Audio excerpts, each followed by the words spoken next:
Hello and welcome to the Believe Crew podcast. The business is you. I'm Jamie White, founder of Believe Crew and your host. Let's jump right in.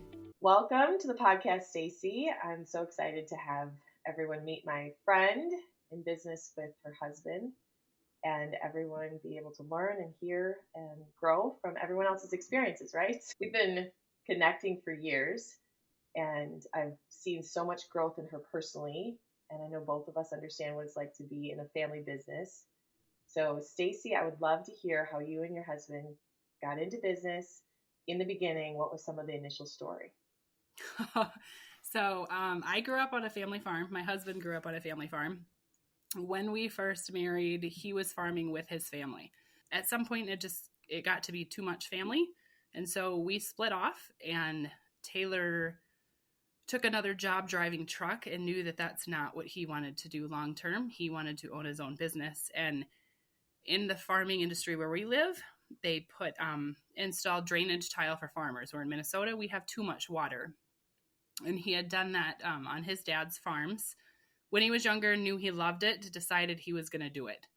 So I supported him wholeheartedly. And we jumped in, I think it was 2008 when we bought our first tile plow. So jumped in, and he has been doing it ever since. And I, for many years, was in the field with him, helping run equipment and do all of that. And then as it continued to grow, my role changed more of the office work behind the scenes, getting all of that stuff done. So when you first started, was there any type of agreement? Like, here's how much I'm going to work, here's how much I'm going to get paid as the spouse? No, absolutely not. It was just, I think, an unwritten rule that you were just going to give your all to the business, right? It was just, that's how it was going to be. What have you discovered about yourself personally since then? Oh, where to start? I've discovered a lot of things about myself in the sense, even with the business side of it, that I still wholeheartedly support my husband, but my role has changed. As those roles change and there's no written rules for how it's going to happen, one side sometimes can get hurt because all of a sudden you're not doing what you used to do. Mm-hmm. Well, if you think about it, it makes sense because if you were in the field with him, he could see what you were doing. It was very hands-on. It was something that was very visible. And then when your role shifted, it's sort of like, well, that was happening before, what changed? Yes. And I think some of it too is, I don't know about for every business, but there's an emotional help that comes when you're there in the field. So if something goes wrong, like you're right there, or if you need to run for something, you can run, or all those little things that happen too. And when you're not there, all of a sudden, who's going to fill that role? Yeah. Right. And you start to find out how this impacts your personal life too, because when you're in business together, literally, it's not like having a job in the same building together, right? Like coworkers, you're also taking it home. How do you separate that? How have you found that? What works well for you? We're still working on that, I think.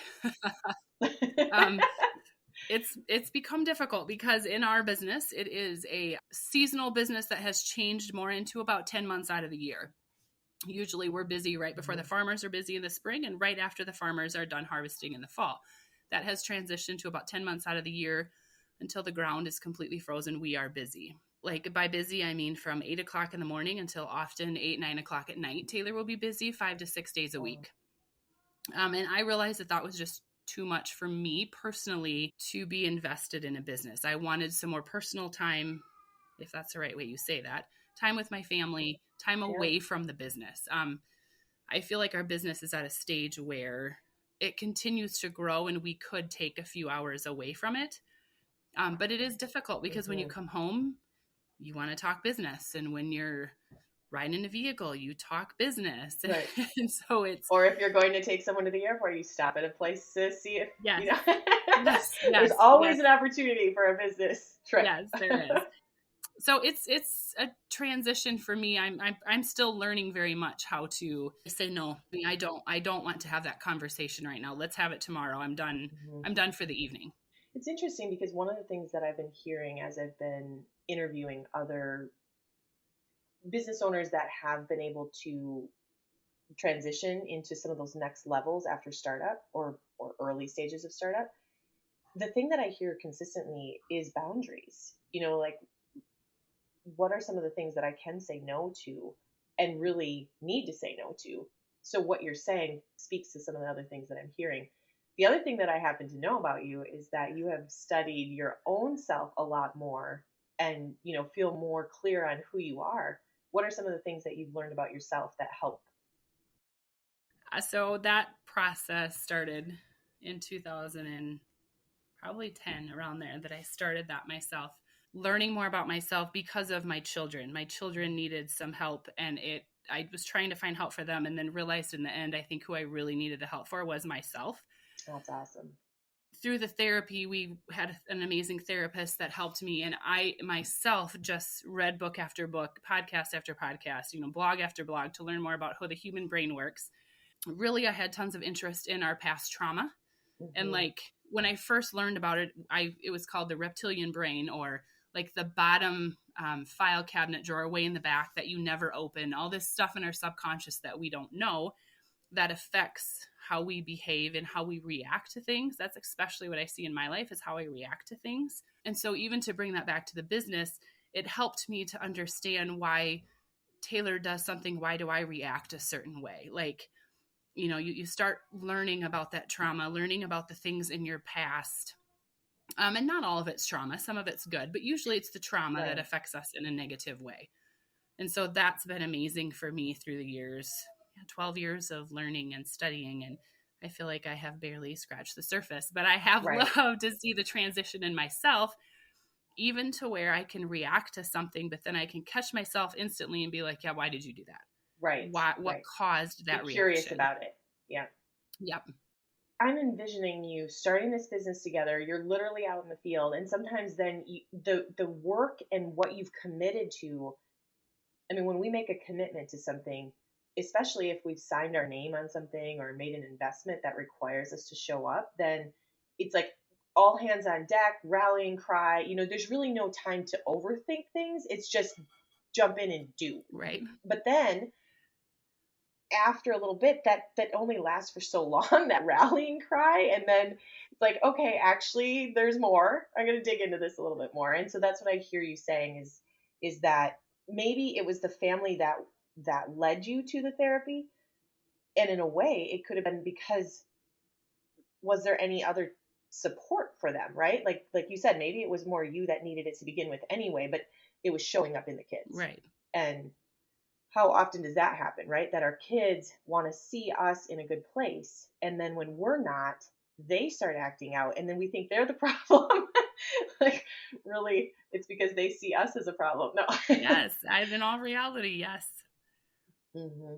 What are some of the things that you guys think about now as your business has really stabilized and as you've grown? What are some of the things you think about now?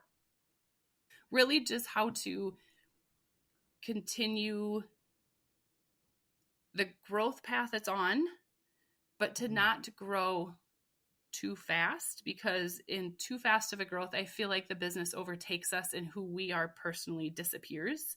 And that is one thing I think about a lot, because I don't want me personally to disappear. I've really learned to love who I am and what I bring to the table. And so I don't want that person to disappear. So that's one thing that I think about a lot, is just growing, and maybe maintaining is the word more, but you still want to grow, still want to change, still want to learn things like that as you're, maintaining a little bit. Yeah. I like that. What you're bringing out is, and what I want to think about a little bit is we're all made to grow.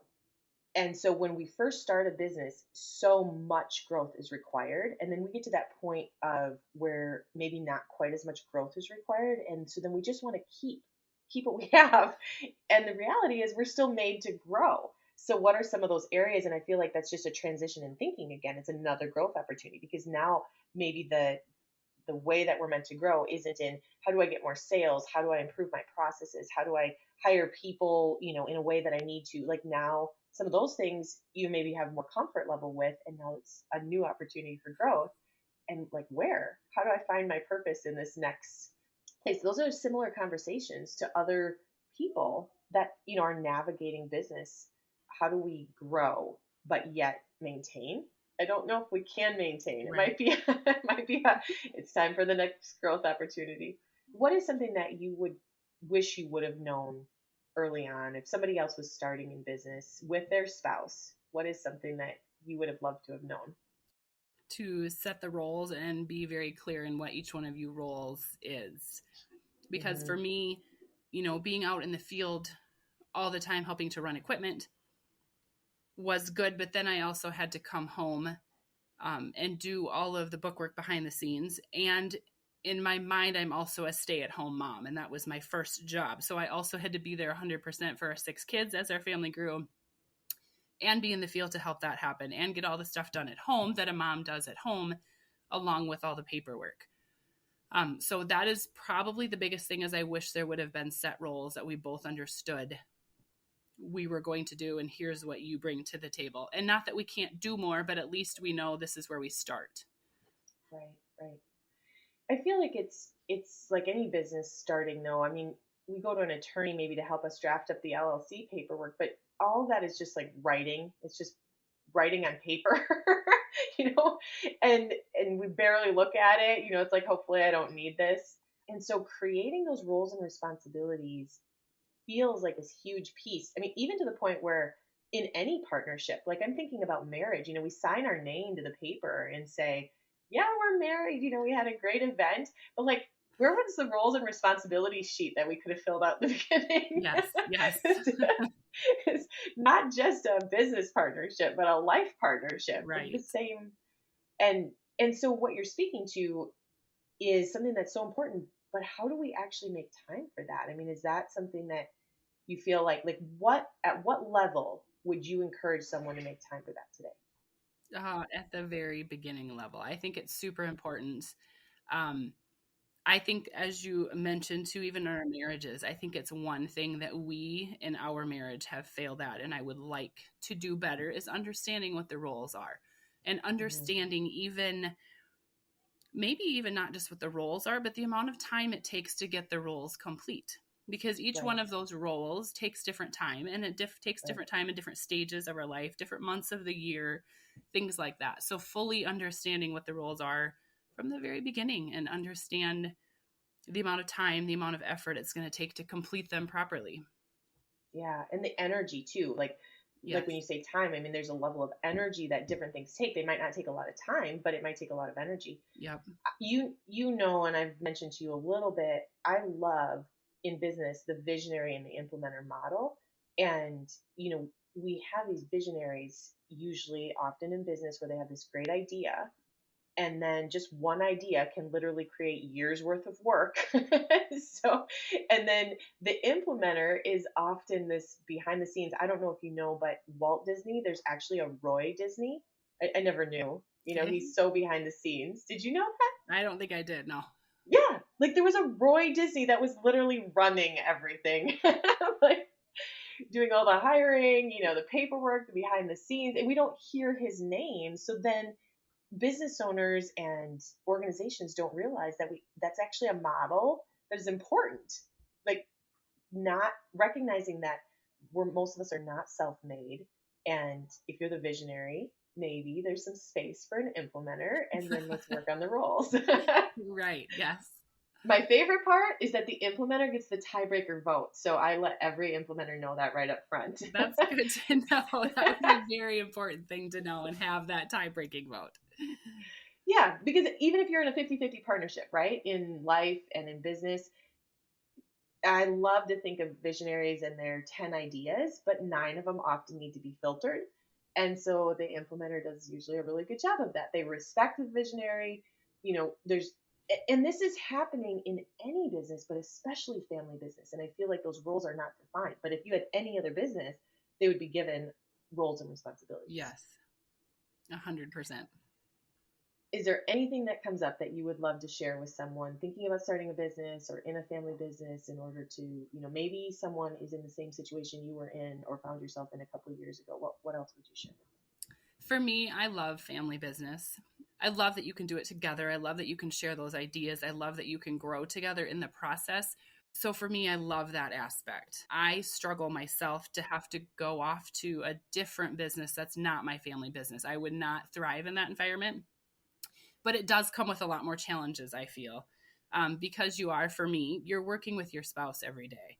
A lot of your conversations stem around the business, stem around all of that. And so learning how to have those set roles, learning how to know who's going to do what at an early stage, and even learning for me as a stay-at-home mom, like how do my kids' needs get met? How does all of the work at home also get met along with the work that you have to do for the business? Would be super important to talk about ahead of time and kind of know, even if I've realized I used to think everything had to just be set in stone and it was just going to be what it is. But I've really realized that as long as our brains can hear the concept, they can hear the thought, our brains can start to form different ideas and different opinions around it. So then when it comes up later, we can be like, oh yeah, I get that. I understand. A lot of times the first time something is thrown at one of us, an idea or an opinion, whatever it is, sometimes we can get our backs up against the wall and be like, no, that's not right. You're wrong. Yeah. But if we can slowly throw the idea out there and our brains start to hear it, then when it actually has to be implemented, it's a lot easier to implement.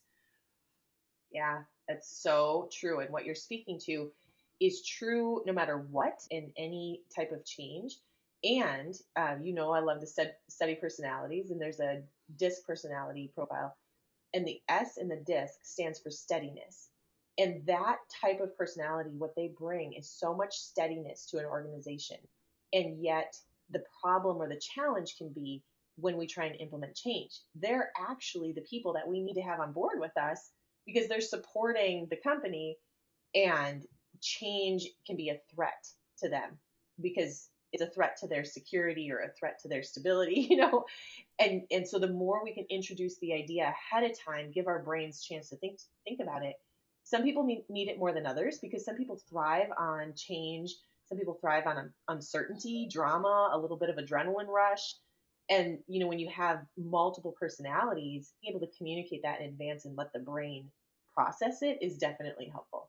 It is. And I like personalities just as much as you, but I enjoy it. It's been really helpful for me in our business and our marriage to learn the Enneagram and to know my husband's Enneagram number and mine, because then I have learned how to look at not just what our behavior is, not just here's how we act, but to get to the root of it, to be like, here's the reason we act like we do. And if I can help to understand the reason why we act, there can be more patience offered and even more understanding to help the other person walk through it. Like, maybe here's why we're doing this. Can we look at a different option? So yeah, that's also been super helpful for me the last few years in our marriage and our business a lot. It's amazing how much of that little bit of information slowly over time, it's like, I remember you and I going back and being like, why is this coming up again? Like, and the best part for you and I is that, I have your husband's Enneagram number and you have my husband's Enneagram number. So we can collaborate and be like, hey, is this actually an issue for you? And how do you process this? Very much so. And it's very beautiful. I love that we could bounce those ideas off of each other. Yeah. So that goes back to having some kind of a business bestie, some kind of a support system outside of being in the business. Like, as much as I love to talk business within the family business, I also believe in having an outside perspective. When I worked with a coach in the past, I would be able to call that person, and just be like, oh my word, this has come up again. What is this issue, like, in my face? And he would come from a totally different perspective. I was like, thank you. Needed that. Yes. And as you say that, that's a lot what I get from you. Since you're so much like Taylor, I can come to you and be like, oh, help me understand. And it's sometimes a little bit different because you're a female and he's a male, but yet you still can point me in the right direction and be like, oh, maybe this. And I'll be like, sometimes I'm like, oh no, we're not going there. It's wrong. But then as I sit and think about it, I can be like, oh yeah, okay, I get it. I understand. It just took me a little bit to get there. Well, I love that. And as you know, juggling family business, here we have our little guy. Yeah, I get and it. Monster trucks, all the things. It doesn't work on a 9 to 5. Let's say it that way. I do love the family part of it because a family business is our kids as well. They are, in all reality, just as involved as we are.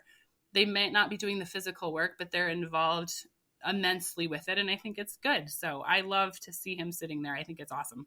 And your kids actually do work in the business sometimes. They do. What's going to happen when they're not available? He's having to hire different people? Yeah.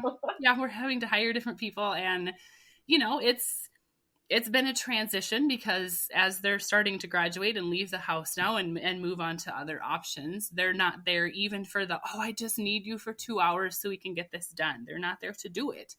And so some of that comes or also has to happen where you change things. Like maybe we're used to working until 8 o'clock at night, and now we just don't have the kids to come out and help for 2 hours. So you have to quit at 6 when it gets dark, or, you know, you have to change. You have to be a little bit fluid too, because they're no longer here to do it with us. Well, thank you so much